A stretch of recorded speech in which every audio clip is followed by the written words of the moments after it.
everyone? Welcome back to another video. If you don't know who I am, that means you're new. I'm Mark. What's good with y'all? Go check out my other videos. Check them out. But first, let's stay on this one. It's kind of an important one. Y'all read the title. Y'all saw the thumbnail. All right, I have a feeling this isn't going to be too long of a video either. And it's going to be informative at that. So, 3 common mistakes I see with new shooters. So, as you can see here, snap caps. Chamber is empty. So, let's get into it. Number 1, all right, and I want to point this out. Pretty much all of these can cause malfunctions or definitely problems, if not a malfunction of sorts. I'll explain a bit later. So we're going to start with the first one, the one that does not cause technically a malfunction, but it causes the gun to work like how it's intended to. New people who are new to firearms, people who are new to firearms, there we are. They tend to, have a habit of keeping their finger on the trigger here. That feels weird for me to even do that when I'm not shooting. What the hell? So, always double check, can never be too safe. I've seen so many people, including people in my own family, that when they go, to pick up a gun, they're like this. What are you doing? Don't do that. Keep your finger off the trigger. Why? That is one of the main rules of gun safety. You do not have your finger in the trigger guard or even on the trigger until you are ready to shoot.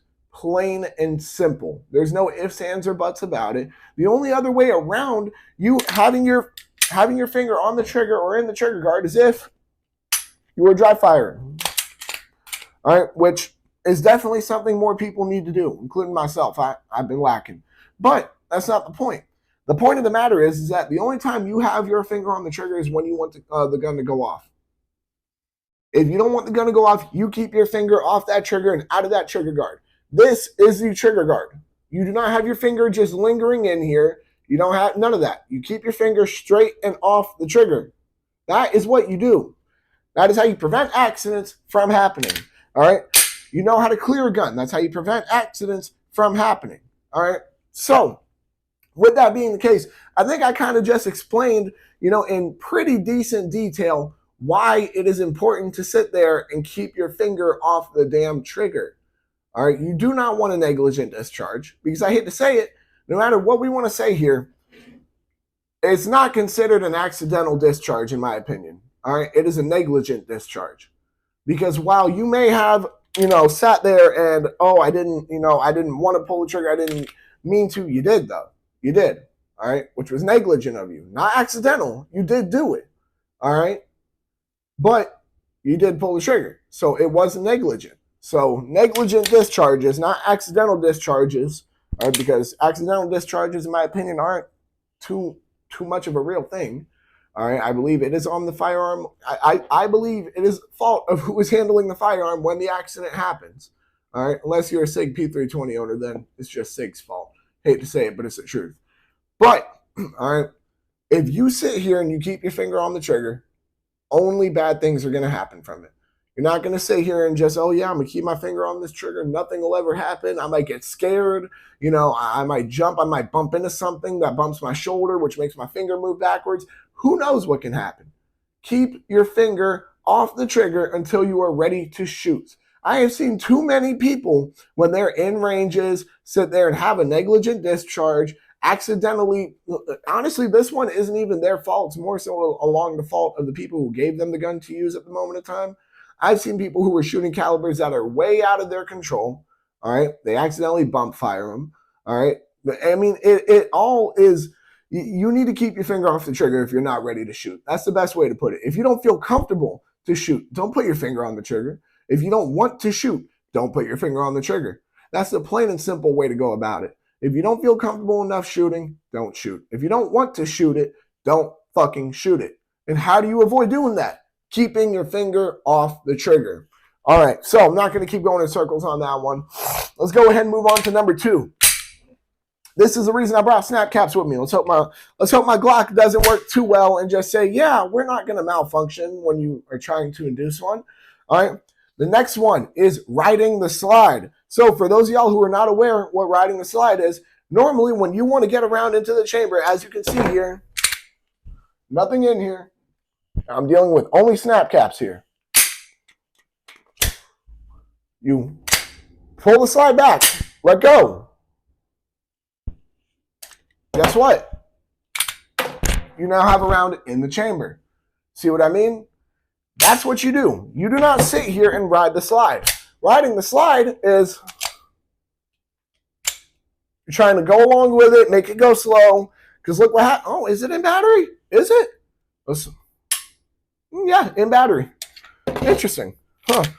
However, you might not be so lucky. I will say this is also a used Gen 3 Glock that, I take care of. So there's a great chance that your gun will be out of battery. All right.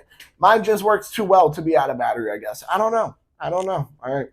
Maybe Glock, just likes me that much. Who knows? But my whole point, though, is that riding the slide will induce a malfunction. It will leave your slide out of battery, which essentially will leave it to where, look, even if it's the slightest out of battery, all right, just the slightest bit, nothing. The trigger is disabled. The only way the trigger can fire again is if you let go. There you are. That is the only way that you would be able to get your gun back into the fight. And that can be induced simply just by riding the slide. Come on. Let's see if you'll actually do it. Let go too quick. No. Oh, well. I'm not going to sit here and spend all night trying to fucking induce a malfunction. However, you guys get the point. If you guys don't believe me, this is something you can look up, and it is very factual. All right. Riding the slide will cause your slide to be out of battery in times when you may need it. All right. Do not do it. If you want to sit there and put it around in the chamber, insert the mag, pull the slide back, let go of the slide.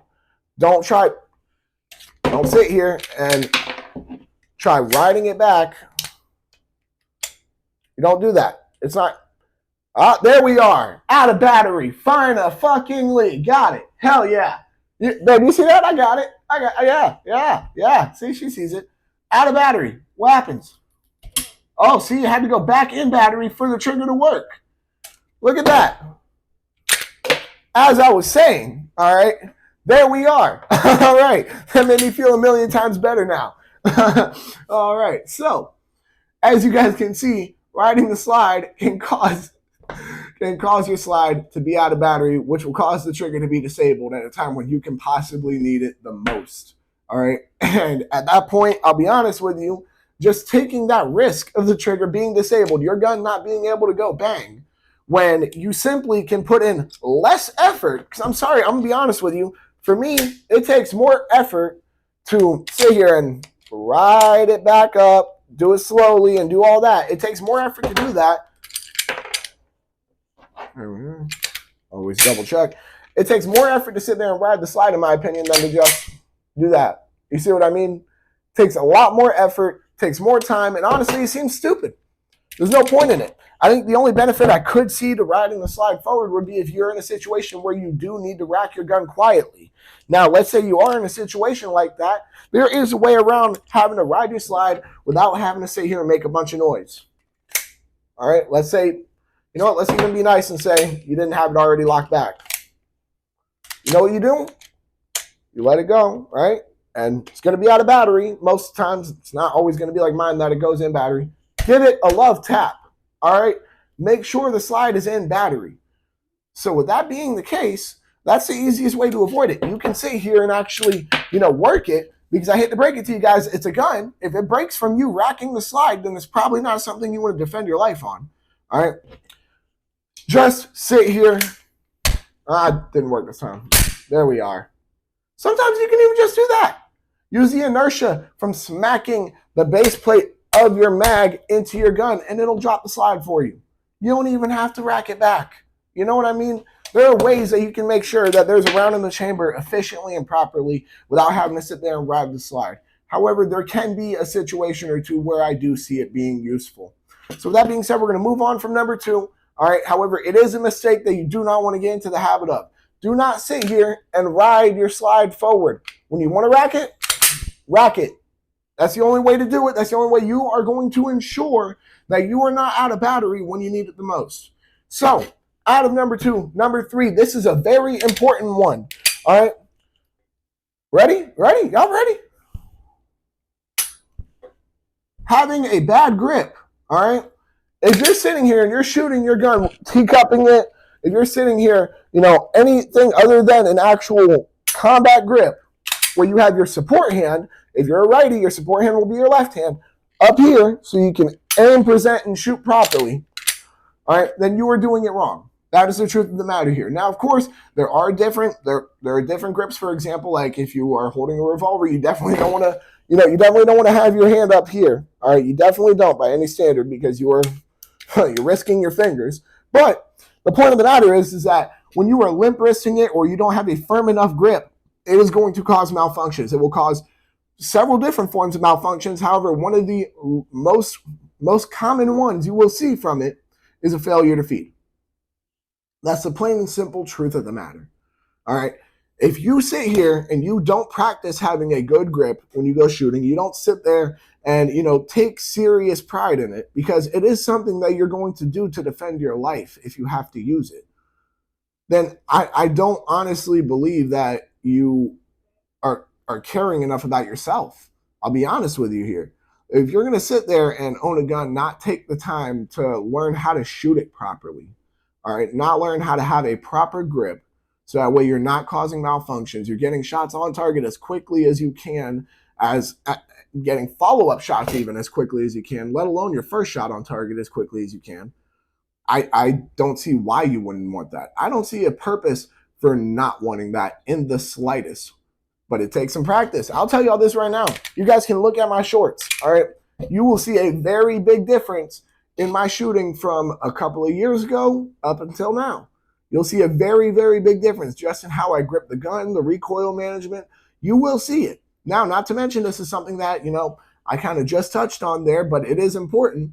If you have a good grip, if you have a proper grip on your firearm, the chances of the recoil being too much for you for a standard caliber, like let's say 9mm or even 40, all right, even 40, 45, you're not going to have to worry about that. That's not going to be a big issue for you, considering the fact that, hey, you're used to it. You have the support hand. You have your strong hand ready. You should be good as long as you have a proper grip.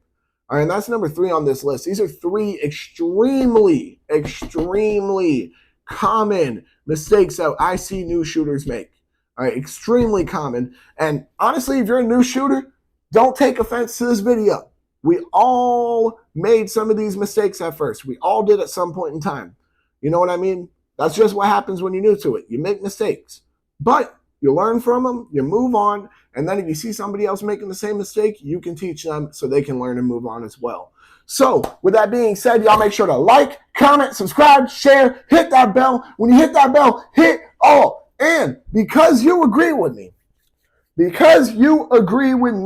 all right, these are some of the most common, meaning you will see this a lot, mistakes that you see new shooters make. If you have any more super common mistakes that you see new shooters make, comment them down below. Y'all go ahead and make sure to check out all my other videos if you agree with me on these. Y'all make sure to stay legal, stay safe, stay dangerous. Have a good one, y'all. Peace.